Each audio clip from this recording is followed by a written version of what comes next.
Voilà, bonjour à tous et à tous. Avant de commencer, je voulais vous donner un feedback très rapide sur deux événements où j'ai assisté en début d'année, donc le CES et Davos. Alors le CES, il y a eu trois tendances très fortes. D'abord, la mobilité connectée, donc tout ce que l'on peut imaginer qui vole, qui flotte, qui se déplace sur terre, mer, sous terre, était représenté.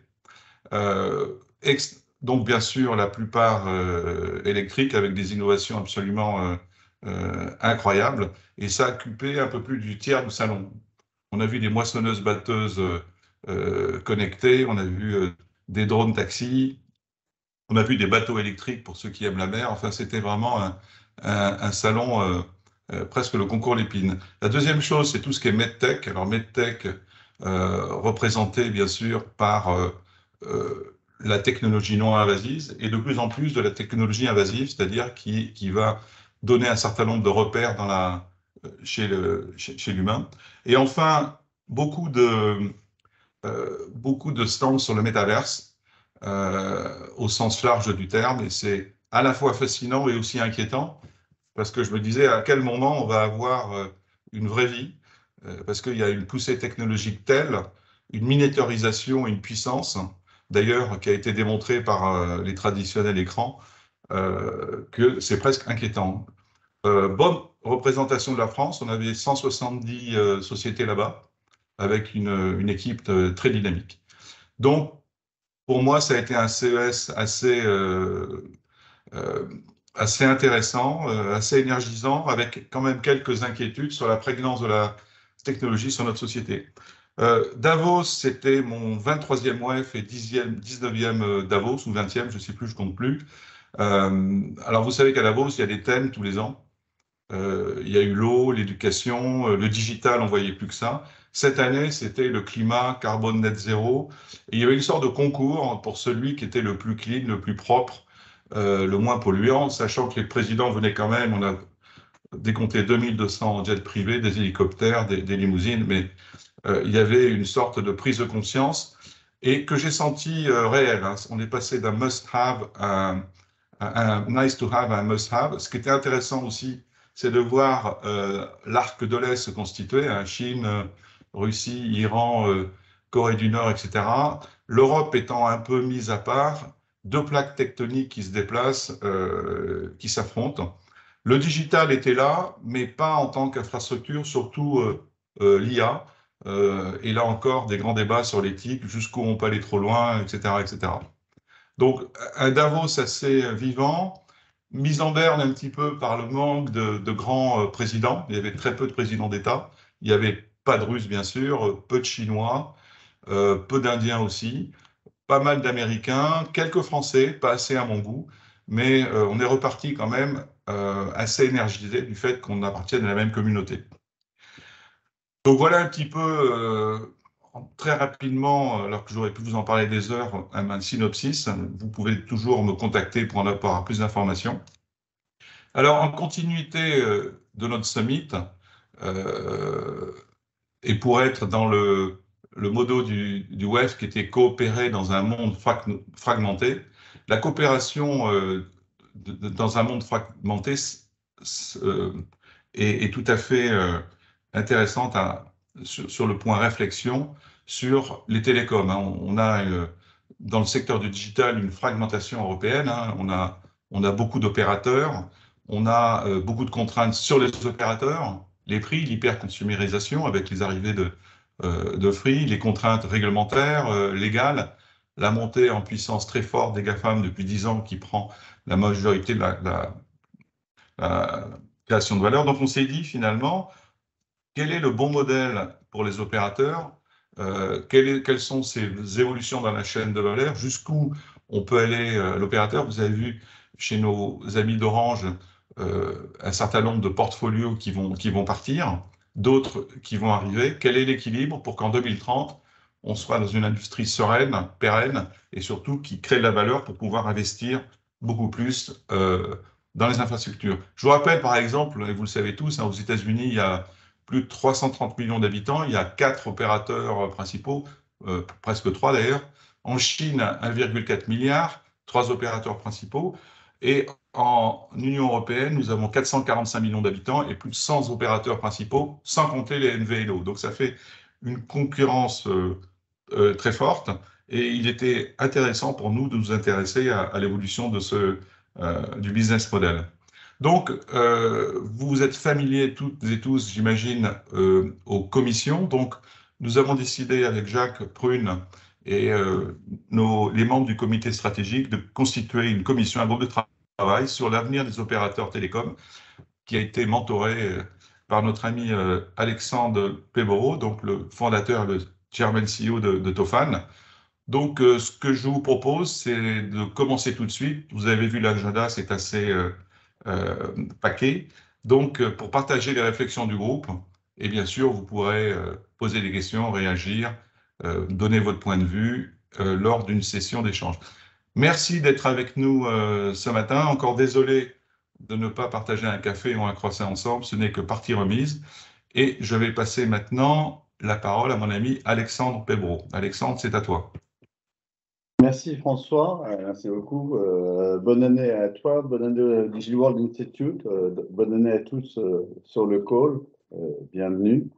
C'est vrai que c'est une année qui commence sur le chapeau de roue, avec un pays qui a effectivement des difficultés à accepter les réformes, mais quand même des réformes maintenant qui sont lancées, on le souhaite, sur des bons rails, en souhaitant aussi que ce soit la première d'une longue série. Côté télécom, comme tu l'as dit, François, avec ce groupe de travail qui au début s'appelait l'avenir des télécoms, la question, au début, on avait un point d'interrogation. Avec le groupe de travail, on a décidé d'enlever le point d'interrogation, car après presque un an à consulter, écouter et à contribuer, chacun des membres a contribué, on a trouvé qu'on avait vraiment quelque chose de quatre voies à proposer et qu'on va vous partager aujourd'hui. Mais peut-être avant tout, ce qui est important, c'est de montrer que ce groupe, enfin, les travaux qu'on vous montre aujourd'hui sont le résultat d'un groupe de plusieurs membres, certes mentorés par Tofan et avec toute la puissance du think tank du DigiWorld Institute, mais aussi avec la participation d'Orange, de PwC, Yellow, Accenture, Apax et Soprasteria. Et voilà, vous l'avez qui apparaissent sur l'écran. Et je voudrais vraiment remercier tous les membres de la commission parce que c'est vraiment ensemble qu'on a réussi à enlever ce point d'interrogation sur l'avenir des opérateurs télécoms et que nous pouvons vous présenter aujourd'hui nos conclusions résumées. Et, je passe la parole avant tout à Prune, qui était notre rapporteur et qui a fait un travail fantastique. Prune. Bonjour à tous. Alors oui, effectivement, moi je vais vous présenter d'abord notre sommaire. Ce qu'on a vu, c'est une première, on l'a fait en trois parties en fait. La première grande partie, c'était effectivement sur le contexte des opérateurs et de voir qu'effectivement le contexte n'était pas forcément réjouissant pour l'instant. Et effectivement, dans une deuxième partie, un peu dans un mode thèse, antithèse, synthèse, on a regardé effectivement les éléments qui permettaient d'espérer pour les opérateurs. Et puis la dernière partie qui est peut-être ce qu'on pourrait dire la synthèse, mais les quatre modèles d'affaires pour l'avenir des opérateurs télécoms. Je vais vous présenter du coup, moi, le contexte de marché de l'environnement télécom dans la première partie. Donc ça, c'est le slide suivant. Ce qu'on voit, c'est qu'effectivement, on est dans un marché qui est face à une équation de plus en plus complexe post-Covid, pour ne pas dire plus, en fait. Dans le slide suivant, je vais vous montrer effectivement qu'il y a tout de même une bonne nouvelle, c'est qu'il y a une demande, et même une demande croissante, voire exponentielle. Donc, si on regarde le graphique de droite qui exprime le volume de données mondiales en hexaoctets entre 2010 et 2030 au niveau mondial, donc, on voit que la courbe verte, en fait, elle croît de manière exponentielle. Donc, pourquoi il y a cette demande? Qu'est-ce qui supporte cette demande aujourd'hui? C'est évidemment la vidéo qui représente 85% du trafic en 2022. Et puis, le moteur de la croissance de données de demain, ben, ça va être la réalité virtuelle, c'est les jeux vidéo, c'est l'Internet des objets. Donc aujourd'hui, ça ne représente pas beaucoup, mais sur ces usages-là, on a quand même des TCAM, des taux de croissance annuels moyens qui sont supérieurs à 50%. Donc on sait que forcément, ça va augmenter fortement. Le deuxième élément du graphique que ce graphique présente, c'est la répartition du trafic par catégorie d'équipement. Donc ce qu'on voit, c'est que le PC en bleu foncé, là, c'est en bleu foncé en bas, c'est qu'il laisse la place à d'autres équipements, et notamment le téléphone mobile en gris. Et d'ailleurs, c'est l'ITU qui prévoit que le trafic mobile allait croître de 55% chaque année entre 2020 et 2030. Et ça, évidemment, ça va avoir des conséquences pour les réseaux mobiles à bâtir. Alors, le fait qu'il y ait une demande, c'est plutôt une bonne nouvelle. Ce qu'on voit, c'est qu'on a un marché de l'Internet qui croît de 3 000 milliards à 4 300 milliards. Simplement, ce qu'on voit aussi, c'est que finalement, ceux qui bénéficient de cette augmentation du volume de données, eh ben, ce n'est pas les opérateurs, c'est le bloc en jaune en bas. Eux, leur croissance est seulement de 2%, donc elle stagne quasiment quand le revenu des services en ligne explose avec une croissance de 30%. Donc ça s'explique par une chose assez simple, c'est qu'en fait, l'opérateur, ce qu'il vend, c'est pas du trafic, c'est pas une quantité de données, c'est un abonnement illimité. Donc lui, sa principale source de croissance, c'est son nombre d'utilisateurs, c'est pas la quantité de données transitées. Même il n'y a aucun intérêt finalement pour lui à ce qu'il y ait un volume de données qui augmente. La principale source de croissance pour les opérateurs, ça va être les pays en voie de développement et d'éventuels nouveaux services que les opérateurs pourraient développer. Simplement, le problème, c'est que si cette quantité de données et ce volume de données ne se traduit pas dans les revenus, en revanche, il se traduit par des coûts supplémentaires pour les opérateurs sur les infrastructures. Donc, il va falloir investir dans les réseaux 5G et dans la fibre pour supporter cette demande croissante. Ce qu'on a représenté dans le tableau de droite, c'est finalement les principaux postes d'OPEX et de CAPEX pour voir quelle était l'évolution de chacun des postes. Et ce qu'on voit, c'est que le poste de déploiement va augmenter parce qu'il va falloir investir dans la virtualisation des réseaux. Le poste transmission également, il augmente parce qu'il y a une exigence de débit plus élevée et de latence plus faible. Et puis dans les OPEX, c'est le coût de l'énergie qui est amené à croître fortement. Et puis, il y a tout ce qui est nouvelles capacités, notamment pour la gestion SI multi-fournisseurs, le reskilling des compétences, et qui vont nécessiter eux aussi de nouveaux investissements. C'est l'ETNO qui a d'ailleurs anticipé une hausse des dépenses de 300 milliards en Europe sur les réseaux d'ici 2027. Donc, on a vraiment une augmentation. D'un côté, on a effectivement des revenus qui stagnent, et de l'autre côté, on a des CAPEX en croissance et également des OPEX avec l'augmentation du coût de l'énergie. Tout ça, évidemment, qu'est-ce que ça va faire? Ça va faire baisser les free cash flow, et ça ne plaît pas aux financiers. Donc, ce qu'on va voir dans ce slide, c'est qu'effectivement, on a un manque d'optimisme sur les capitalisations boursières. Le graphique de gauche, c'est le rapport entre la valeur d'entreprise et son EBITDA.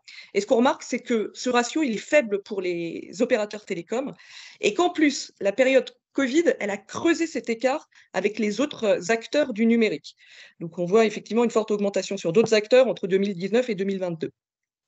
La conséquence, c'est que les opérateurs ils vont avoir accès à des capitaux à des taux trop élevés et ça ne va pas leur permettre de pouvoir investir dans l'innovation, dans l'IT, dans les talents, là où effectivement il y aurait vraiment ce besoin pour faire croître leurs revenus.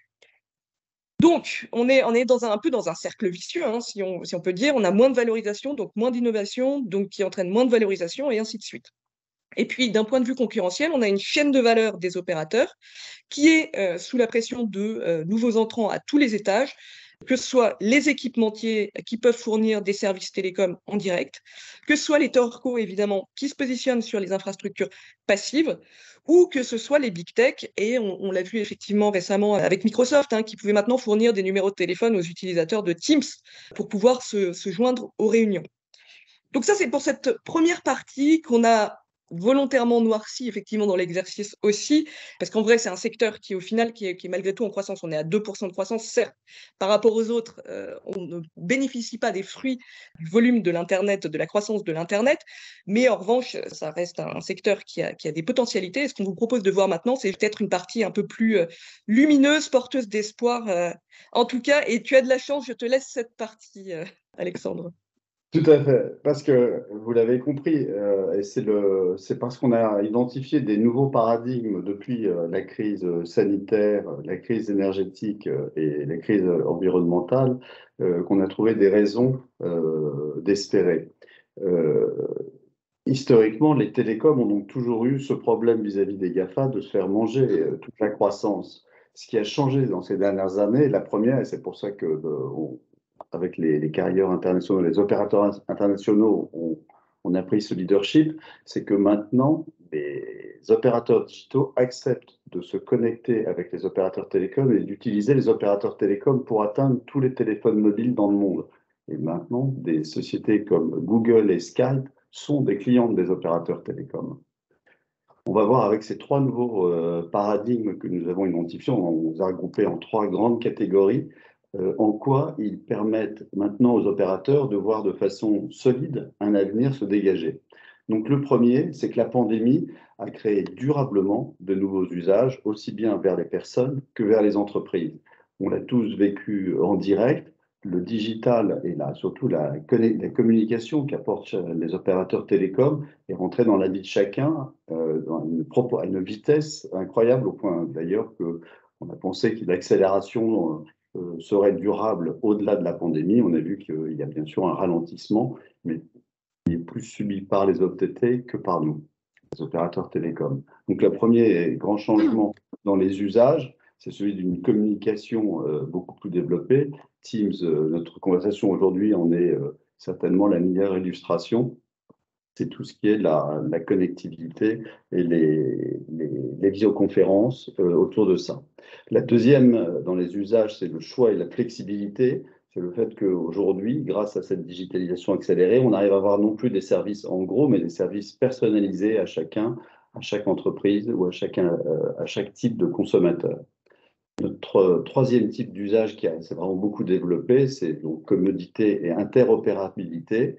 Les processus se sont automatisés pour mettre en contact les écosystèmes et permettre aux villes, aux moyens de transport multimodaux de se déployer. On a par ailleurs les usages avec, par exemple, la prise de rendez-vous par SMS ou par message électronique qui permet à nos agendas de se mettre à jour beaucoup plus de façon automatique, qui permettent de recevoir les résultats d'analyse ou les codes bancaires ou même les codes pour renouveler ses abonnements chez LinkedIn ou WhatsApp qui ont littéralement explosé. Et enfin, on a vu deux nouveaux types d'usages dont on sait maintenant qu'ils vont être là pour longtemps, qui sont tout autour de la durabilité, d'être sûr que la digitalisation s'accompagne bien d'un développement vert, durable, inscrit dans la durée. Et enfin, un dernier usage qui a littéralement explosé, on l'a vu malheureusement encore plus avec la guerre en Ukraine, c'est tout ce qui est la sécurité des données et la confidentialité, qui s'avère être un sujet majeur, un usage majeur, et dans lequel, là aussi, on le voit bien, les télécoms ont un rôle à jouer. Le deuxième grand paradigme qui a changé, on va passer à la slide suivante, c'est celui sur les capitaux et sur la transformation des telcos. Ce qu'on constate maintenant depuis plusieurs années, mais qui s'est beaucoup accéléré avec la pandémie, c'est l'accès à nouveau à des capitaux pour le secteur des télécoms, mais non plus directement pour les opérateurs télécoms intégrés, mais pour des spécialisations. Donc avant tout, bien sûr, on pense aux infrastructures passives, aux infrastructures actives, qui attirent maintenant plusieurs centaines de milliards de capitaux. On voit des sociétés aussi bien aux États-Unis, qui sont des sociétés cotées, qu'en Europe et maintenant un peu partout, même dans le monde émergent, des spécialisations sur l'infrastructure des towercos, par exemple. Et ça, c'est vraiment le paradigme qui est du côté financier très nouveau parce que ça donne à des acteurs spécialisés les moyens de se développer dans ce qui était avant un secteur boudé, toujours aujourd'hui d'ailleurs en Europe, un secteur qui est boudé par les marchés financiers. Le troisième paradigme, pardon, on va passer à la slide suivante. Le troisième paradigme qui a changé, c'est l'environnement réglementaire. On est là vraiment concentré sur notre espace européen, car c'est là qu'on a sorti la DSA, le Digital Market Act, et la Digital Governance Act, le troisième Digital Service Act, donc DMA, DGA et DSA, ont apporté depuis 2022, et ils sont actifs dès cette année, ont apporté un cadre réglementaire qui permet d'ouvrir les plateformes d'Internet à l'ensemble du marché, à tous les opérateurs, et donc de stimuler une concurrence libre et loyale, et d'autre part, avec la DSA, à assurer la sécurité des internautes et a donc apporté un environnement réglementaire qui, pour la première fois depuis des années, pour les opérateurs télécoms, est un environnement qui ouvre les possibilités et qui suscite l'innovation tout en la protégeant. C'est pour nous, ce qui nous a paru vraiment, ces trois grands changements, ces trois nouveaux paradigmes qui ont permis de regarder ensuite quel avenir, quel scénario on pouvait trouver pour les opérateurs télécoms. Je vais passer la parole à Pierre, Pierre, qui va vous présenter les 4 modèles d'affaires pour l'avenir des opérateurs télécoms. Merci beaucoup, Alexandre. Historiquement, le monde était très simple, hein. Les opérateurs étaient complètement intégrés, donc ils contrôlaient l'ensemble de l'écosystème qui était nécessaire pour créer des services pour leurs clients. Malheureusement, le monde est devenu beaucoup plus complexe et ce modèle, en fait, complètement intégré, a un peu volé en éclats. Et la chaîne de valeur, ou l'écosystème dans lequel opèrent les opérateurs télécoms, s'est fragmenté. Alors, si on passe à la page suivante, voilà. Donc, pour simplifier, cette fragmentation, on l'a illustrée par cette matrice. Donc, il y a quatre grands blocs. Donc, à gauche, c'est la colonne en fait, des services télécoms en fait, traditionnels.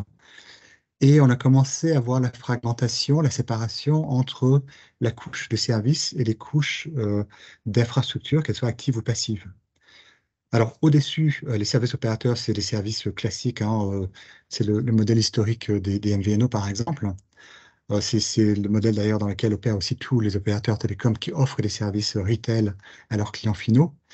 Mais beaucoup d'opérateurs ont commencé à se séparer ou au moins à mettre dans une entité distincte leurs infrastructures, notamment passives, pour faire entrer des investisseurs financiers. Donc pour bénéficier justement de cette valorisation dont parlait Alexandre à l'instant. Et on voit pourquoi, dans un instant, pourquoi cette séparation crée de la valeur. Il n'y a pas de magie derrière tout ça. Mais ce qui est intéressant, c'est qu'on retrouve aussi des grands acteurs de l'Internet, notamment Google, Meta, sont présents aussi sur les infrastructures. Donc, ils sont venus investir des sommes énormes hein, dans des câbles sous-marins, par exemple, dans les réseaux et bien sûr dans leurs data centers. Donc, qui sont des infrastructures en fait, pour fournir des services à leurs clients. Mais donc, ils commencent aussi à entrer dans le prix carré des opérateurs télécoms. Alors, si on va un peu vers les services plus digitaux, donc à droite sur cette matrice, donc on retrouve en haut à droite les services digitaux aux clients finaux. Donc, ce sont tous les services OTT qu'on peut imaginer, que ce soit des fournitures de contenu comme YouTube, Netflix, de la fourniture de services de communication, de la fourniture d'IA, etc. Donc, tous ces services digitaux qui opèrent au-dessus des réseaux télécoms et au-dessus aussi, et ils ont besoin de plateformes en fait pour fournir ces services à leurs clients finaux. Donc, ces plateformes digitales, ce sont des solutions technologiques qui ne sont pas que télécom, mais qui sont aussi informatiques, cloud, softwareisées, qui permettent à ces acteurs de services over the top en fait, d'offrir leurs services. Donc, ça peut être par exemple des réseaux CDN, ça peut être des plateformes de communication as a service, par exemple. Donc, tous ces outils qui sont nécessaires pour que ces acteurs puissent en fait fournir leurs services aux clients finaux. Donc, si on passe sur la page suivante, en tant qu'opérateur télécom, on a 4 modèles qui sont possibles. Donc, le premier modèle, un opérateur télécom peut choisir de se spécialiser sur uniquement les infrastructures. Et d'ailleurs, il y a beaucoup d'acteurs qui se sont spécialisés sur ce créneau. Je pense à Cellnex, American Tower, par exemple, dans le secteur des tours. Il y a des Fiberco aussi. Et là, les acteurs sur ce métier, en fait, servent les opérateurs télécoms, servent les content providers, investissent sur les infrastructures à long terme. Mais comment créent-ils de la valeur? C'est en mutualisant ces actifs entre plusieurs opérateurs. Donc, les multiples pour les acteurs les multiples de valorisation pour les acteurs qui sont positionnés sur les infrastructures, passives notamment, tournent autour de 15 à 20 fois l'EBITDA. Tandis que pour les opérateurs télécoms, comme le montrait Prune tout à l'heure, on tourne autour de 6-7. Donc, vous voyez qu'il y a une différence énorme dans ces multiples de valorisation, mais qui provient de ce fait que en séparant, on crée de la valeur puisque on mutualise en fait ces infrastructures pour plusieurs opérateurs différents. Et donc, on crée de la croissance et on peut aussi mieux gérer ces infrastructures qu'un opérateur le fait souvent en interne. Donc, avec l'excellence opérationnelle, on crée aussi en fait un potentiel de valeur incrémental. Il y a un autre positionnement qui est possible. Si on est un acteur des infrastructures passives ou actives dans les télécoms, on peut s'étendre sur les plateformes digitales. Et là, par exemple, on peut offrir des services à ses clients, des services de CDN, des services de Edge, par exemple. Et donc, ça permet, à travers toute une panoplie de services digitaux qui sont un peu complexes à assembler, mais qui peuvent aussi être fournis à plusieurs acteurs over the top, donc mutualisés. Et encore une fois, ces acteurs qui sont encore émergents, qu'on appelait 100% tech, pourraient devenir des acteurs assez dominants, assez bien valorisés, puisqu'ils sont sur une couche en fait d'infrastructures mutualisables, parfois avec des positionnements quasi monopolistiques sur certaines géographies, certains services, qui leur permettent de créer des marges en fait assez importantes. Ensuite, un opérateur, là, dans la troisième colonne, pourrait décider de se focaliser uniquement sur les services télécoms. Donc là, ça serait un modèle en fait sans asset, complètement asset light. Et là, ce qui est important pour ces opérateurs-là, c'est de pouvoir en fait investir dans leur marque commerciale, se faire connaître et valoriser cette marque en offrant un plus grand nombre de services. Et finalement, les opérateurs historiques, très souvent qui restent intégrés, donc sur la colonne de gauche, commencent aussi, et c'est aussi une avenue de croissance, commencent aussi à s'étendre sur les plateformes digitales pour justement servir les GAFAM, les acteurs over the top, avec de nouveaux services qui leur permet à eux de dégager aussi de la croissance de revenus. Donc, on a imaginé, enfin, on a observé plutôt ces 4 modèles sur le marché. Vous pouvez remarquer qu'on n'a pas positionné les opérateurs en haut à droite. En fait, on ne pense pas que c'est un positionnement viable pour les opérateurs télécoms. Les GAFAM, ils sont largement établis déjà. Ils sont très agressifs. Et pour un opérateur télécom, c'est très difficile en fait, d'entrer sur ce marché-là. On l'a vu, hein, beaucoup d'opérateurs ont essayé de le faire. Et je prends cet exemple, désolé pour Orange, mais qui est allé sur les services de contenu, et on a vu qu'Orange désengage d'OCS. Orange avait aussi créé un assistant digital, Jingo, qui n'a pas connu un très très grand succès, parce que c'est difficile en fait de valoriser ces services sur sa base client, qui est par définition en fait géographiquement limitée, ce qui n'est pas le cas pour les GAFAM. Donc voilà les 4 modèles d'affaires qu'on imagine pour les opérateurs télécoms. Et on pense que ces modèles d'affaires sont source de croissance et d'avenir potentiel. Si on passe à la page suivante.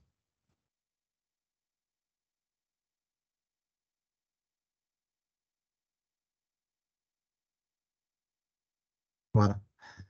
Donc, si on est positionné sur les infrastructures, ce qui est très important, c'est de mutualiser, donc d'augmenter le taux d'utilisation de ces infrastructures. Donc ça, c'est un très grand vecteur de croissance. Et toutes les TowerCo, en fait, jouent ce jeu, en fait, d'augmenter le taux d'utilisation de leurs infras. Mais on peut aussi imaginer consolider le marché. Donc, si un acteur commence à prendre des positions dominantes sur un marché donné, une géographie donnée, il a une position, en fait, qui lui permet de tirer les prix vers le haut, de créer des marges et d'avoir des gains d'échelle qui lui permettent de créer énormément de valeur. Pour les acteurs qu'on appelait 100% tech, là, l'avenir est dans le développement de nouveaux services à très forte valeur ajoutée, à très fort potentiel, des services digitaux. Donc, je parlais des services, par exemple, Communication Platform as a Service, Call Center Platform as a Service, des services de SD-WAN, des services d'IoT, hein, donc qui permettent à plein d'acteurs différents d'aller s'appuyer sur ces services digitaux pour créer des services pour leurs clients. Pour les opérateurs qui choisiraient de se positionner uniquement sur la couche de services, là, la voie de salut ou la voie de croissance est dans la diversification vers d'autres types de services. On peut penser les services de fourniture d'énergie, les services bancaires, donc, les services de maison connectée, toutes sortes de services en fait, qu'on peut imaginer. Mais aussi, comme on est asset light, si on est dans un monde où il y a de plus en plus d'opérateurs d'infrastructure, donc le modèle de gauche, le premier, ben, ces acteurs peuvent se diversifier en fait géographiquement, donc s'étendre géographiquement et profiter de leur puissance de marque pour aller conquérir de nouveaux territoires. Donc, ils sont plus dépendants des infrastructures, du contrôle des infrastructures pour aller chercher de la croissance géographique. Et dans le dernier modèle, donc l'opérateur qu'on appelle l'opérateur numérique, donc qui est l'opérateur intégré avec cette plateforme digitale en plus. Donc là, l'enjeu de la croissance est plutôt sur ces plateformes digitales, donc c'est comme l'opérateur 100% tech. Et là, il y a un enjeu plus complexe aussi de faire coexister au sein d'une même organisation des compétences très différentes, puisqu'il faut des compétences très différentes pour développer ces services de plateformes digitales et des compétences de retail sur le marché des télécoms. Donc, c'est une voie possible, mais c'est une voie qui est complexe à naviguer. Donc, l'avenir nous dira si ce modèle-là va perdurer de manière intégrée ou pas. Donc, je repasse la parole à Alexandre, qui va nous faire part de quelques convictions qu'on a sur ces différents modèles. Oui, on va peut-être rester un instant sur la slide que tu viens de présenter pour illustrer comment les paradigmes dont on a parlé vont dynamiser chacun des 4 modèles. Puisque dans chacun de ces modèles, ce qui va accélérer leur succès respectif, c'est bien d'abord d'avoir un cadre européen qui va leur donner l'opportunité d'aller se connecter aux plateformes numériques, hein, le point central pour le télécom que le cadre européen apporte, c'est d'obliger chaque plateforme d'Internet à être interopérable avec les autres. Pour la première fois, on aura l'occasion, comme les opérateurs de télécom, mais comme les opérateurs Internet, de s'interconnecter directement avec les WhatsApp, avec les Teams et des visioconférences comme celle-ci, par exemple, ne plus être obligé de le faire avec tout le monde équipé en Teams, mais certains d'entre nous étant équipés en Zoom et d'autres en TikTok, et chacun venant se mettre en relation avec sa propre plateforme sans être obligé de passer par les fourches codines des autres. C'est ça qui va libérer énormément les usages dont on a parlé, des usages donc, qui vont se personnaliser. Et là aussi, les opérateurs ont l'occasion, à chaque fois qu'on peut personnaliser les usages et les services, là aussi, c'est la spécialité historique des opérateurs télécoms. Et enfin, d'avoir les capitaux pour aller dans chacun des 4 modèles. La slide suivante récapitule ces convictions que nous avons développées tous ensemble sur l'opportunité qu'apporte dans chacun de ces scénarios ils vont tous bien entendu coexister et en fonction de la stratégie des opérateurs de choisir sur quels actifs on va se concentrer selon la réglementation dans laquelle on évoluera. On aura d'autre part, on verra une tendance de séparation très forte entre les infrastructures et les services, puisque les moyens que les opérateurs et le marché en général vont recevoir vont préférer avoir une visibilité sur les usages qui seront servis. Enfin, on voit que sur le développement des opérateurs sur un modèle 100% tech, les investissements vont être particulièrement lourds, puisqu'il faudra à la fois des investissements pour l'outil de travail, mais aussi un investissement en propriété intellectuelle et en développeurs, ce qu'on appelle la connectivité augmentée. Au total, on pense que la capacité des opérateurs sur la brique de valeur des services digitaux est donc plus limitée. On parle là d'une stratégie sur 3 à 5 ans. Donc pour nous, ça nous paraît particulièrement important de se concentrer sur ce qu'on peut réussir rapidement, cette réglementation européenne, cette disponibilité de capitaux, ces usages qui se développent, ce sont des opportunités à saisir maintenant. Elles sont à la portée des opérateurs. Déjà, de nombreux opérateurs les ont saisies et sont sur leur déploiement. Et le groupe de travail a conclu, le groupe de travail a conclu que l'avenir des opérateurs télécoms va donc être divers, mais sera un avenir prometteur. Parfait, merci Alexandre, merci Pierre et merci Prune pour les conclusions de ce groupe de travail qui a été effectivement de très grande qualité. Alors, on va passer maintenant à la session des questions-réponses, mais peut-être pour enclencher les débats, j'aurais souhaité aborder le point des investissements. Tu en as parlé en effet, Alexandre, sur le rôle fondamental que cela pouvait avoir. Et Damien de Bétigny, je crois Damien que Je vous suis êtes là. là, vous êtes parmi nous, c'est parfait. Alors vous êtes associé chez Apax Partners, société de capital investissement en France, notamment dans la tech. Bon, vous avez assisté bien évidemment à l'évolution du secteur des télécommunications. Et on le voit, le rôle des financeurs est essentiel. Et selon vous, quel rôle peuvent-ils jouer ces financeurs et sous quel angle pour justement dynamiser ce secteur des télécoms et offrir, comme le disait Alexandre à l'instant, un avenir qui soit un avenir au moins prometteur.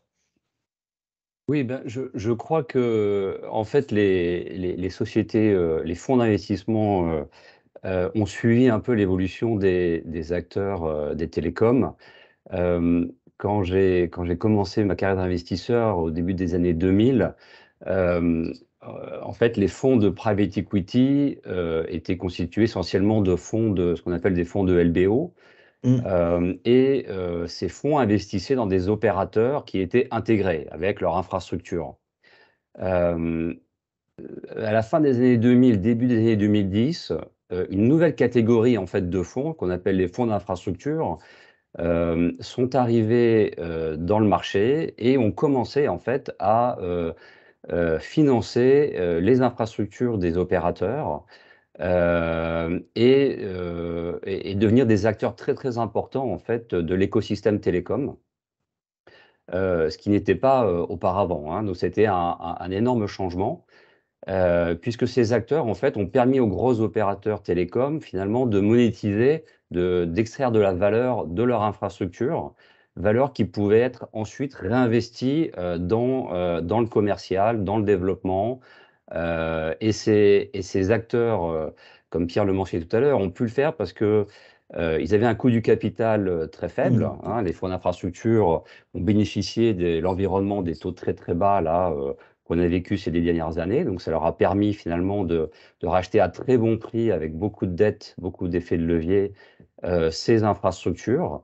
Les opérateurs, du coup, ont pu extraire de la valeur qu'ils n'étaient pas capables de faire de manière intrinsèque. Et cette valeur aussi, elle est créée parce que ces fonds d'infrastructure sont capables de mutualiser ces infrastructures. Ouais, Et donc, il y a eu la valeur cachée, le fait qu'un opérateur soit obligé finalement de développer son infrastructure sans pouvoir la mutualiser. Ce verrou a été en fait soulevé par ces fonds d'infrastructure, et donc la valeur a pu être créée et finalement est actuellement réinvestie réinvestie par les opérateurs dans leur activité de service, hein, la petite brique, enfin la brique en haut à gauche.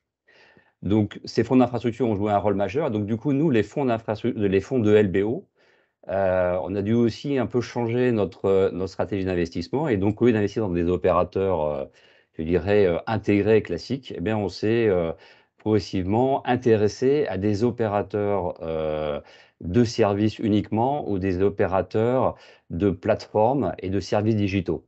Et donc aujourd'hui, toute notre stratégie en fait consiste à financer, enfin du côté, je parle au fond de LBO, hein, consiste à aider des opérateurs sans infrastructure, asset light, à croître, à se développer sur des nouveaux marchés géographiques, à se développer à développer des nouvelles offres de services, hein. Et donc, avec la pandémie, on a aidé comme ça des opérateurs à lancer des offres de services sur Teams, dans le UCaaS, dans le CCaaS.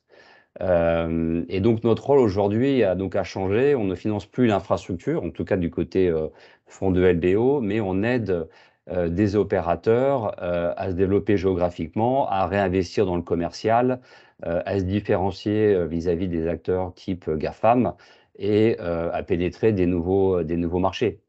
Donc cette évolution je dirais, de l'infrastructure télécom, on la soutient, Et on voit ça comme une opportunité. On pense que les opérateurs ne sont pas condamnés dans leur dans leur case en haut à Bien sûr. gauche, mais peuvent se développer, je dirais, en latéral, donc aller vers des services digitaux et voire même développer de la technologie.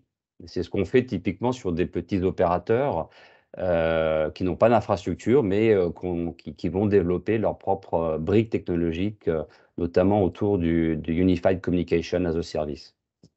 Parfait, merci, merci Damien. Alors justement, puisque on parle de cette partie infrastructure, j'aurais voulu passer la parole à Soline Olzanski. Soline, tu es directrice marketing chez Yellow. Alors Yellow est un opérateur neutre d'infrastructure avec un business model et une proposition de valeur très particulier. Est-ce que tu peux peut-être nous expliquer rapidement comment tu travailles justement avec cet écosystème et qu'est-ce que ça veut dire qu'être un opérateur neutre d'infrastructure?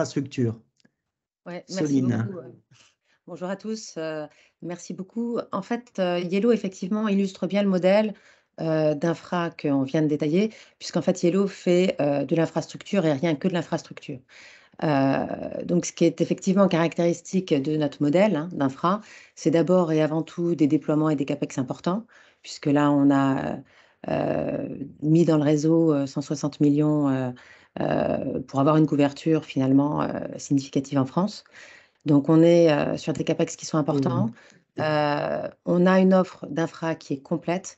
Et donc, ça, c'est également quelque chose qui est important pour les opérateurs d'infrastructure, c'est-à-dire passer à une couverture qui soit nationale et à un portefeuille de services. Alors, pour nous, qui se résume uniquement à de l'infra fixe, qui est notre métier, mais avoir un portefeuille de services qui soit complet. Et puis, et surtout, maîtriser son infra de bout en bout, ses propres câbles, ses propres équipes, ce qui fait une différence finalement par rapport au reste du marché. Alors, deux spécificités peut-être tout de même pour Yellow. On a la spécificité d'être indépendant, à la fois sur le plan capitalistique, on n'est pas dépendant d'opérateurs de services, et donc du coup, on a un positionnement complètement neutre. Ça aussi, c'est quelque chose qui est intéressant parce que finalement, on peut à travers ça servir de façon pertinente l'ensemble des acteurs qui sont eux asset light, qu'on évoquait il y a 2 minutes, donc des opérateurs, quels qu'ils soient, des data centers, des intégrateurs, et finalement tous ceux qui voudraient d'une certaine façon rentrer sur un marché d'opérateurs qui était vu autrefois comme un marché d'opérateurs intégrés, en finalement s'appuyant sur cette brique socle et sans avoir à la développer eux-mêmes. Donc, in fine, pour répondre à votre question, c'est un modèle qui est un peu différent, à la fois sur le plan économique, également sur le plan des savoir-faire, de l'organisation et de la culture interne. Parfait, merci beaucoup, merci Soline. On a beaucoup évoqué la question du cadre européen, de la réglementation, du challenge d'une certaine façon que pose le DSA et le DMA pour la Commission européenne qui va devoir changer de rôle. Vous vous souvenez, lors du summit du 6 décembre, nous avons effectivement abordé ce sujet avec Alexandre Destrel, qui par ailleurs avait participé à cette même commission. Alors, je crois qu'Anne-Laurent de l'ARCEP nous fait le plaisir d'être parmi nous. Donc, Anne, vous êtes directrice à l'ARCEP. J'aimerais peut-être juste aborder avec vous la façon dont l'ARCEP se positionne par rapport au DSA, DMA et qu'est-ce que finalement ce nouvelle réglementation va supposer comme impact à la fois pour une autorité de régulation telle que la vôtre, mais aussi pour la Commission et puis plus largement aussi, quelles sont les opportunités que cela permet aux opérateurs? Oui, bonjour à tous. Alors, peut-être l'ARCEP, j'ai pas besoin de présenter. Juste pour dire que notre souci à nous, c'est le déploiement des infrastructures télécom au service des citoyens, des entreprises. Nous considérons que c'est un pilier de l'économie et donc nous avons en même temps un grand souci d'économie industrielle au sens économie du secteur qui permettent les infras et l'accès de tous aux services et contenus sans restriction indue. Donc ça, c'est le cadre général. Moi, en fait, j'ai envie, pour revenir sur votre présentation, pas forcément d'aller direct sur le DSA et le DMA, mais plutôt de venir sur 3 points qui me semblent d'intérêt. Le premier sujet où je pense que ça vaut le coup de mettre un peu d'emphase, c'est le sujet environnement. Donc, côté ARCEP, avec la 5G, on a vraiment pris conscience de l'ampleur du sujet. Vous disiez que c'est un must-have, c'est même un must-have, c'est un impératif absolu. Il y a pour nous une nécessaire responsabilisation environnementale de tous, parce qu'il y a des objectifs de changement climatique et qu'on n'y arrivera pas sans un effort important. Aussi parce qu'il y a des enjeux de recrutement pour le secteur qui sont très importants. Donc, de toute façon, c'est un incontournable. Ensuite, ce sujet, il pose de nombreuses questions. Il pose des questions sur les réseaux et sur les usages. Il y a un sujet de méthodologie de mesure, comment on mesure l'impact. Donc ça, on a un gros travail en cours avec l'ADEME, qu'il faudra sans doute un moment porter aussi au niveau européen. Il y a des questions qui se posent sur les réseaux, sur quelles bonnes pratiques on peut mettre en place pour réduire les émissions. Donc ça peut aller travailler sur les équipements, à des pratiques d'opération de réseau, type mise en veille. Il y a plein de choses possibles. Et il y a aussi des questions par rapport à ce qu'on peut faire sur les réseaux, sur les attributions de fréquences télécom, jusqu'où on va en la matière, qui rejoint la question des usages et de la taille des tuyaux. Jusqu'à présent, on a toujours considéré un peu comme une donnée cette explosion des usages, mais est-elle soutenable dans la durée? Alors, il y a la soutenabilité écologique et la soutenabilité économique dont on a parlé. C'est une vraie question et c'est sans doute une des grandes questions qui structurera l'avenir des télécoms. Par rapport à ça, évidemment, ça me permet de faire le lien avec le sujet du fair share, avec cette question de comment on finance l'augmentation du trafic.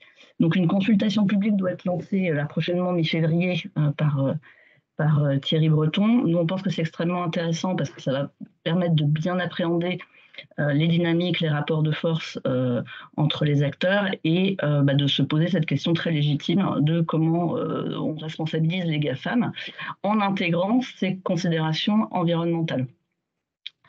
Voilà, faire cher. Et sur DSA, DMA, ce que j'ai envie de dire, c'est que c'est deux textes. En fait, il n'y a pas que, il y a aussi le Data Act, il y a bien sûr. le règlement plateforme tout business. Il y a une vraie série, un vrai engagement européen et derrière de tous les acteurs nationaux pour ouvrir les écosystèmes numériques.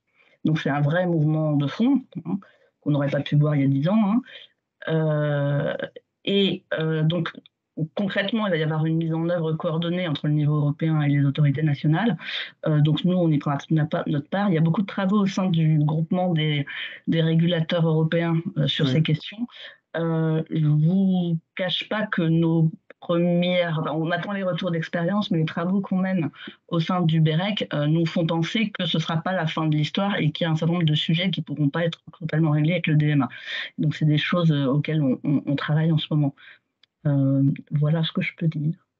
Parfait, on aura l'occasion de toute façon de revenir sur le DSA-DMA parce qu'on sait que ça va être une longue histoire. Alors justement, puisqu'on parle réglementation européenne, puisqu'on parle aussi du rôle des géants de l'Internet, ça a été évoqué notamment sur les opportunités que le secteur des télécoms proposait à ces géants de l'Internet. Alors Louis Vaillant, vous êtes manager télécom justement chez Google, enfin tu es, je vais te tutoyer.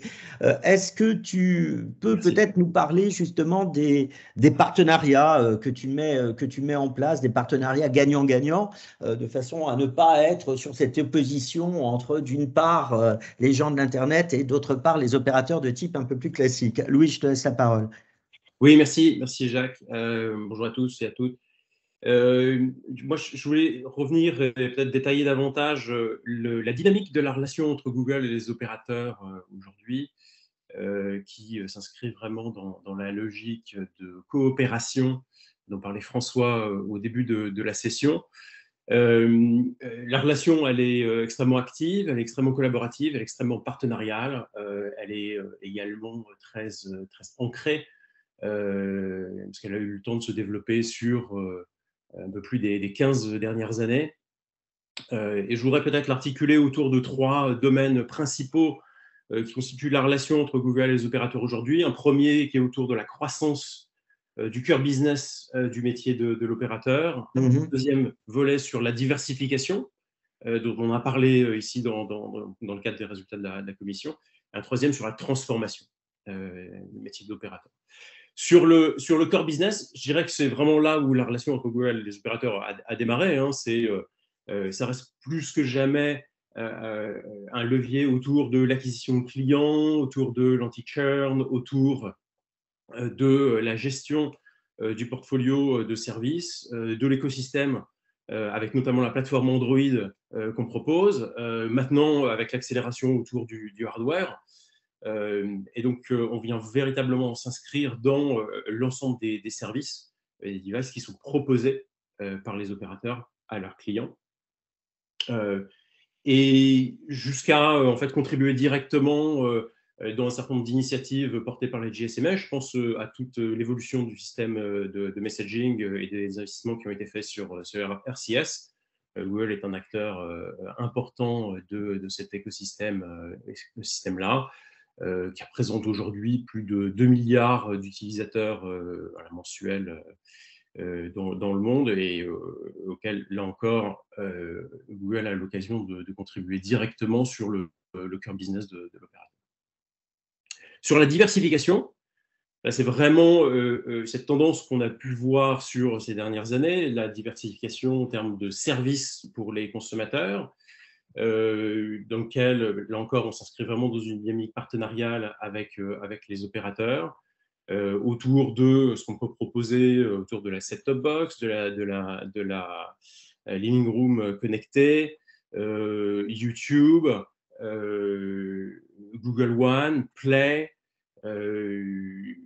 services qui viennent s'inscrire dans une logique de développement de services en souscription qui viennent permettre aux opérateurs d'aller travailler sur l'ARPU et d'augmenter l'ARPU à travers justement ces différents leviers de services qu'ils peuvent proposer à leurs clients. Et puis plus récemment, je dirais alors sur la partie consumer, c'est le multi-device qui vient compléter la panoplie au-delà des devices traditionnels, mobiles, sur l'IoT.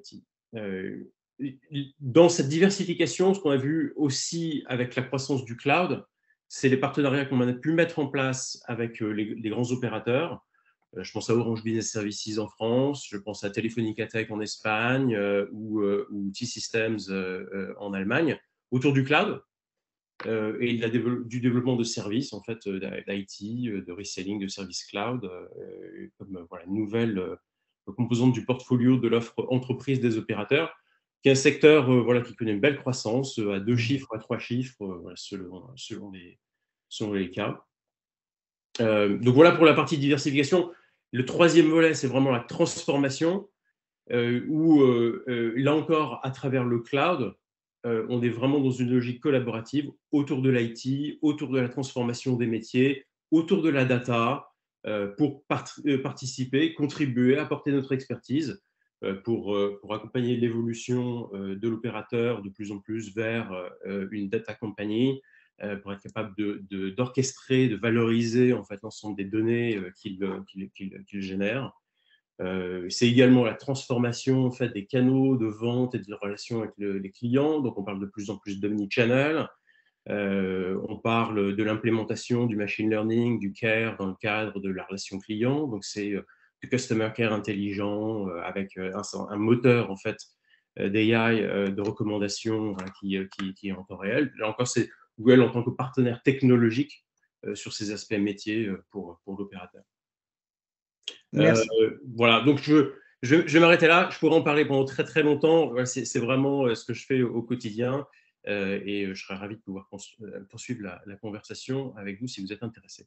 Bien volontiers, Louis. Et puis, on va organiser, si tu en es d'accord, un club prochainement chez vous, puisque ça permettra justement d'aborder et de creuser ce sujet, entre autres, et tout autre sujet. Alors, comme tu l'as dit, on parle effectivement aussi de services innovants. Et alors, j'aurais bien voulu que Patrick Bergougnou, Patrick, tu es président de CIRPAC, qui est un fidèle membre du DigiWorld Institute.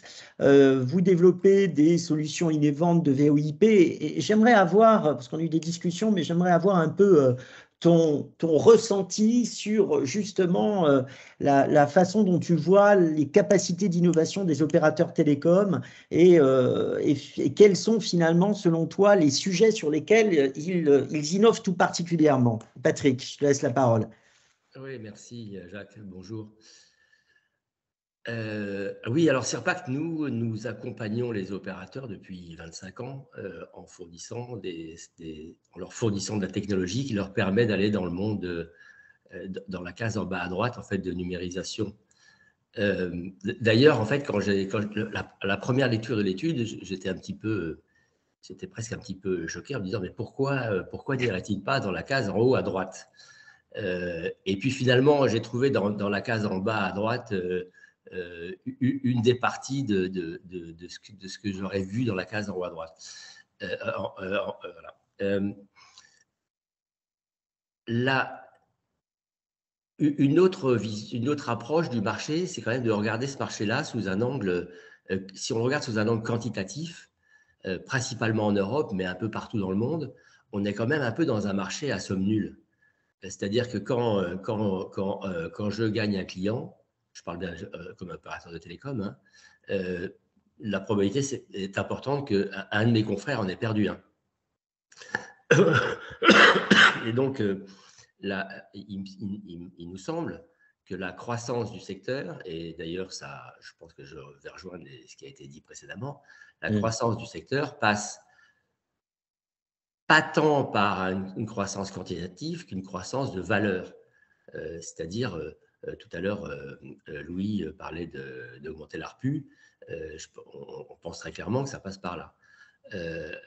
Et pour ce faire, il nous semble qu'il y a plusieurs axes, dont un particulier qui est le développement de services innovants. Et alors nous, on accompagne à la fois des grands groupes, des groupes traditionnels, hein, comme le groupe Iliad, comme le groupe Altis, et puis des opérateurs de taille plus petite. On a des clients présents un peu partout en Europe. Et on se rend compte que l'innovation au sein d'un opérateur de télécom n'est pas toujours facile. Il faut à la fois créer, d'un point de vue marketing, puis fabriquer, construire un produit. Ce sont des efforts importants. C'est assez lourd en termes de capitaux. Je suis assez bien placé pour le savoir. Et puis, on n'est pas toujours dans le momentum.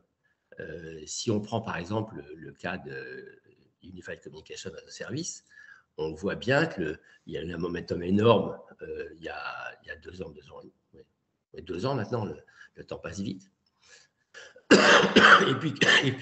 Et puis qu'aujourd'hui, le marché commence à se stabiliser, à se consolider. Et donc, il nous paraît, nous, assez important pour les opérateurs de s'appuyer sur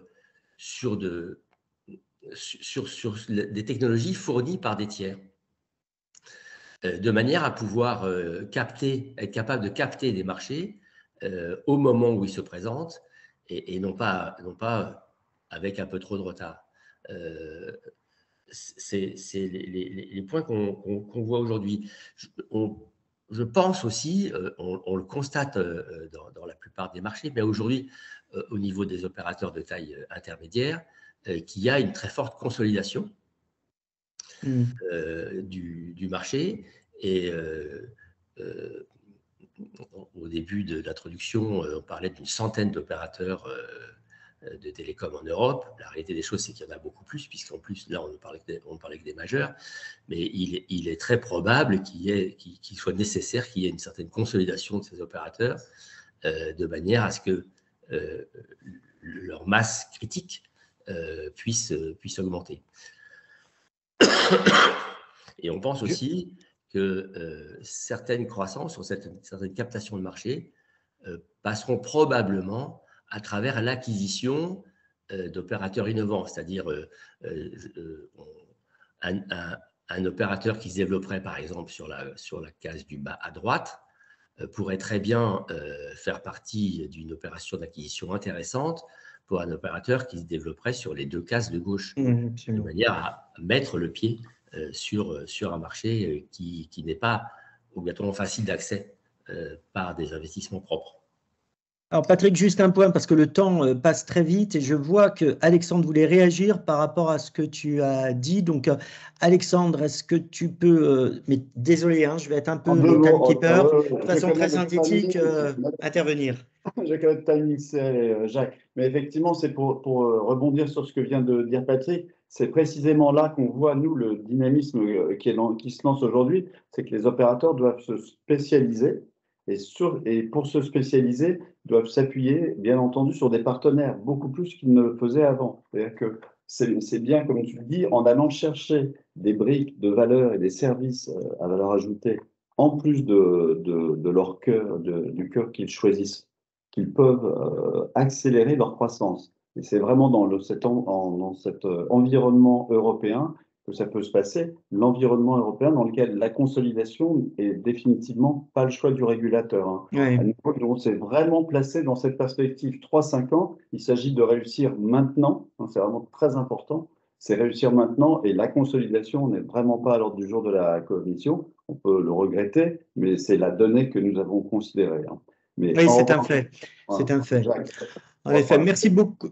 Merci Alexandre. Alors, je suis désolé, j'ai le rôle le plus ingrat qui soit parce que je vais vous frustrer puisque le temps passe très vite et que je voudrais justement vous présenter dans le cadre de la ligne éditoriale 2023 l'opportunité bien de continuer à creuser cette commission qui a effectivement été passionnante. Je crois non seulement pour l'ensemble des contributeurs que l'on remercie encore pour la qualité des travaux, mais aussi, on le voit à travers les commentaires que je lis sur le chat, pour l'ensemble des participants. Donc, ce que l'on peut vous proposer d'ailleurs, si cela vous intéresse, c'est de pouvoir organiser dans vos organisations eh bien, des séquences de restitution sur cette commission et sur les autres commissions d'ailleurs. C'est un des sujets que nous voulions vous proposer comme format, aller dans vos entreprises pour pouvoir effectivement faire porter à la connaissance de vos collaborateurs ou de vos collègues les sujets sur lesquels nous avons travaillé. Mais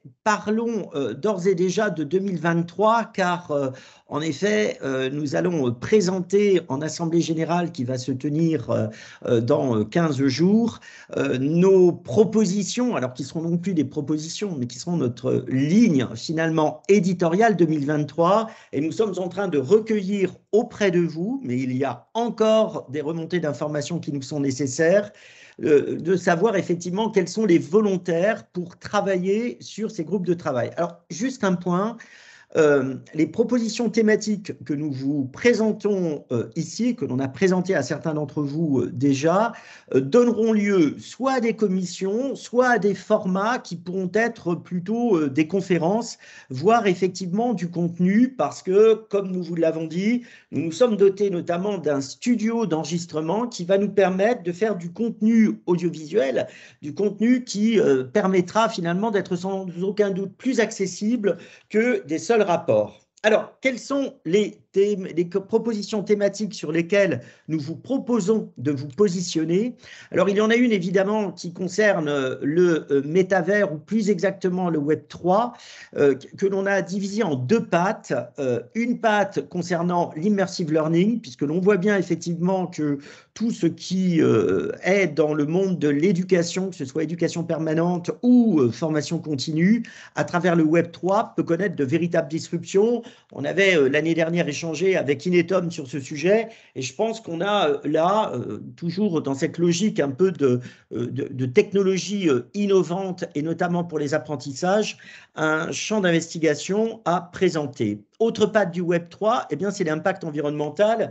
Anne-Laurent l'a expliqué en effet pour toute la partie environnement pour les télécoms, mais c'est aussi un des sujets qui peut être embarqué par rapport au Web 3 et au métavers. Et sans aucun doute, la fondation que nous allons créer avec l'Institut Louis Bachelier nous permettra aussi d'alimenter en KPI et en projet de recherche sur du plus long terme cette commission. Cybersécurité, évidemment, le contexte actuellement suppose que nous ayons bien évidemment en attention ce sujet, d'autant plus que nous avons la chance d'avoir en notre sein la région Bretagne qui mène son cybercampus. Nous avons par ailleurs des échanges actuellement avec des entreprises marocaines que je salue parce qu'elles sont ici présentes, qui travaillent sur ce sujet et qui sont aussi présentes en France, qui travaillent vis-à-vis de l'Afrique et sans aucun doute dans la passerelle qui peut exister entre l'Europe et l'Afrique pour une forme de souveraineté et de modèle alternatif entre deux blocs qui peuvent être un peu schématisés entre la Chine et les États-Unis. Il y a peut-être quelque chose à jouer aussi autour de ça. Donc la cybersécurité est un thème que nous vous proposons. Industrie 5.0, on a vu avec ArcelorMittal et Engie notamment l'opportunité maintenant d'aller plus loin encore que ce que nous avons fait, mais cette fois-ci dans l'application notamment de la 5G et de la 5G industrielle. Donc ça, c'est un sujet qui véritablement va donner lieu à commission. Disruptif techno pour innovatif telco, c'est la suite de ce dont nous venons de parler. Et je ne doute pas, au vu des questions qui ont été posées, des réactions par rapport à cette session, que vous allez être nombreux à vous positionner sur ce sujet. NFT crypto-monnaie, nous l'avions proposé l'année dernière et puis ce sujet finalement n'avait pas pu donner lieu à véritablement un groupe de travail. Il s'avère que compte tenu de la situation sur le monde des cryptos, mais néanmoins le fait que de plus en plus de marques aillent vers les NFT, il pourrait y avoir un intérêt fort à pouvoir éclairer ce sujet. Mobilité connectée, nous continuons bien sûr cette thématique. Alors, est-ce que ce sera une commission? C'est à vous de nous dire. Cloud souverain, Europe des 27, on l'a vu notamment, j'ai une proposition de la SNCF que l'on a embarquée parce que là aussi, avec Shadow notamment, on pourrait travailler sur ce point. Le quantique qui représente une très belle opportunité pour, pourquoi pas aussi des régions, pourquoi pas bien évidemment pour la France en global, enfin c'est pourquoi pas, mais assurément pour la France en global. Et on a là l'opportunité peut-être de proposer, enfin d'être une force de proposition, notamment vis-à-vis du gouvernement. IA générative, alors c'est le sujet, on va dire, du moment, mais ce sera aussi un sujet d'avenir qui pourrait donner lieu là aussi à beaucoup de participation. Une thématique un peu particulière, mais qui est un peu, allez, on va le dire, sans doute un position paper que l'on aimerait bien faire, parce qu'en ayant échangé avec vous, je me suis rendu compte que il y avait peut-être un petit côté un peu déceptif sur la façon dont la France appréhendait les Jeux Olympiques en faisant un événement peut-être uniquement sportif, là où on pourrait en faire véritablement une vitrine de l'innovation à la française, une innovation donc qui pourrait porter les couleurs de la France, bien évidemment, à travers la notoriété des Jeux Olympiques ou des différentes manifestations sportives. On a sans aucun doute là une prise de position à avoir. Et enfin, le DSA-DMA, on en a parlé tout à l'heure.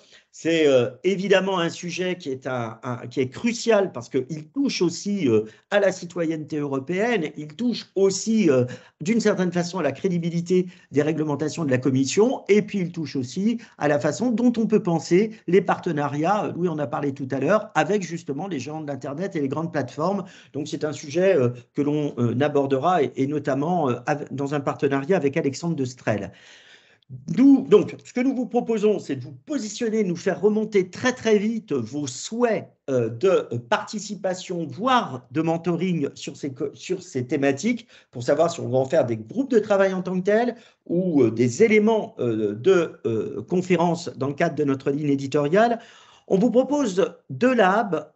Alors, on a employé le terme lab parce que ce sera au-delà des commissions, c'est vraiment des sujets qui vont donner lieu vraisemblablement à des expérimentations. Eh bien, il y a ce qu'on peut appeler la revue des KPI Green, mais que l'on envisage avec notre fondation, dont on va établir le baptême lors du conseil d'administration et de l'Assemblée générale dans les jours prochains, avec donc, comme je vous l'ai dit, l'Institut Louis Bachelier, de façon à pouvoir se doter d'un ensemble de KPI qui permettront justement de tenter de répondre à des questionnements qui peuvent exister sur l'impact écologique des disruptive tech, bref, l'impact écologique du secteur du numérique en global.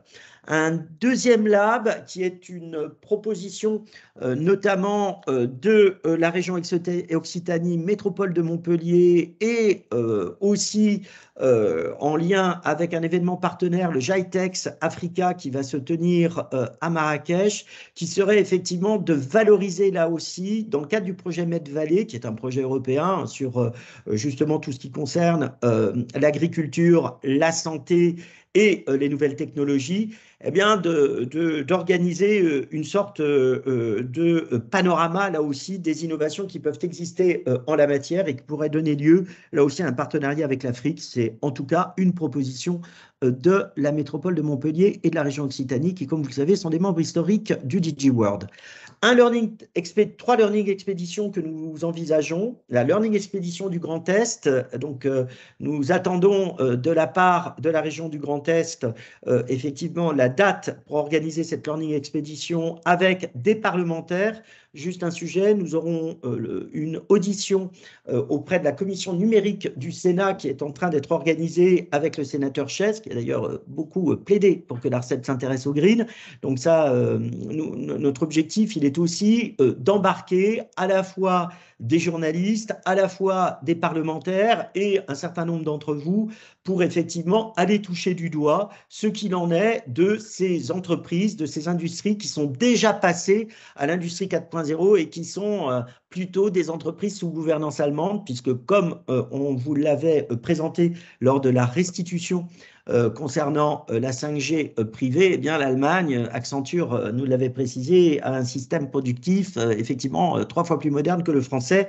Et donc, on souhaite là aussi proposer peut-être une feuille de route pour le ministre de l'Industrie. Et 2 learning trips, un qui est prévu dans le cadre de la convention qui nous lie avec Huawei, qui serait entre autres l'organisation d'un learning trip du côté de Shenzhen, du côté de la Chine, et pourquoi pas aussi avec le Japon, puisque peut-être qu'un de nos futurs membres pourrait nous accueillir, mais on en parlera lorsque les décisions seront faites. Et puis certains d'entre vous ont souhaité effectivement que l'on puisse aller du côté des États-Unis, soit avec New York pour aborder le sujet de la data et la façon dont notamment les collectivités locales, la ville de New York a pu utiliser la data pour faire véritablement être une smart city, soit effectivement du côté de la Silicon Valley pour là aussi regarder où nous en sommes des innovations. Donc, en synthèse, et dans les quelques secondes qui me restent,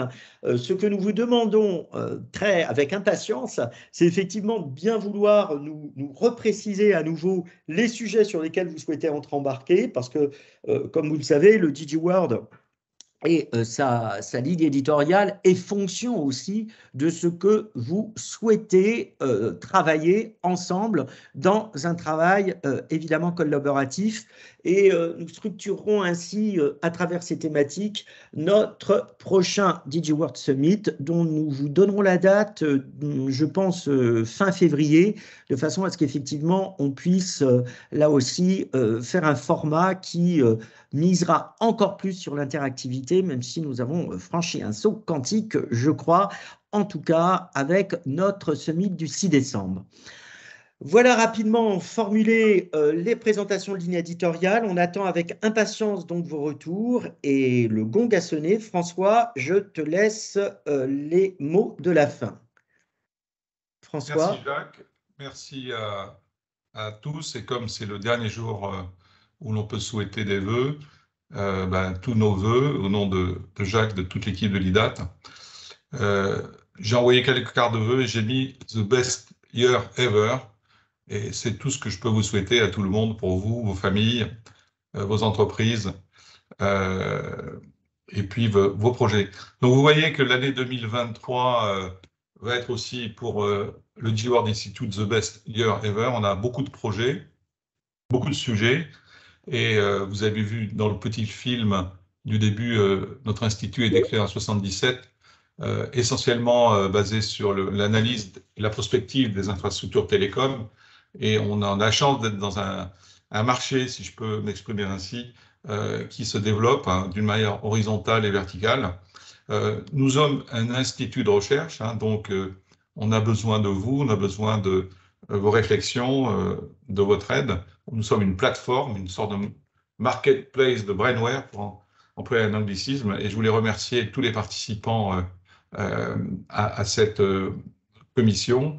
Et j'ai reçu d'ailleurs en temps réel beaucoup de messages d'encouragement, donc merci à tous. Mon seul regret, c'est de ne pas avoir pu partager un croissant ou quelque chose de chaud avec vous, mais ce n'est que partie remise.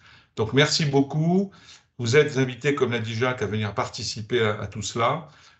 C'est une plateforme encore de réflexion et c'est vrai que dans un monde assez transactionnel qui est le monde des affaires, là on a une opportunité de réfléchir en commun et de sortir un peu de notre rôle d'ambassadeur ou vendeur ou acheteur, etc., mais contribuer à la réflexion collective pour enrichir le débat. Et je vois le petit logo nourrir le débat, inspirer l'action, c'est ce que nous espérons en tout cas de faire avec vous en 2023. Merci beaucoup. À bientôt, en physique la prochaine fois, je l'espère. Bonne journée et merci pour votre attention. À bientôt.